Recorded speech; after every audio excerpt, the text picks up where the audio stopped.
harap mismo ng kanyang mga anak, walang awang pinatay ni Arlong si Belmer. Napansin ni Arlong ang talento ni Nami sa cartography at kinuha siya bilang bihag, ibinigay niya kay Nami ang isang mapait na kasunduan, kung makakapag-ipon siya ng 100 milyong berries, papalayain niya ang Kokoyasi Village. Sa determinasyong protektahan ng kanilang nayon, ginugol ni Nami ang sumunod na 8 taon sa pagnanakaw mula sa mga pirata upang makaipon ng sapat na pera, dahilan ng kanyang pagkuha sa Going Merry mula sa Straw Hats.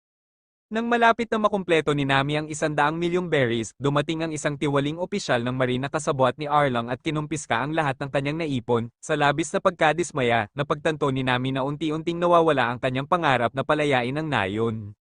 Kahit anong gawin niya upang pigilan ito, nagpa siya ang mga taga-Kokoyasi na lumaban kay Arlong, kahit na alam nilang kamatayan ang naghihintay sa kanila. Sa gitna ng pawalang pag-asa, bumagsak si Nami, paulit-ulit na tinutusok ng kutsilyo ang kanyang braso kung saan nakatatak ang marka ng Arlong Pirates, at umiiyak sa sakit ng pagkabigo.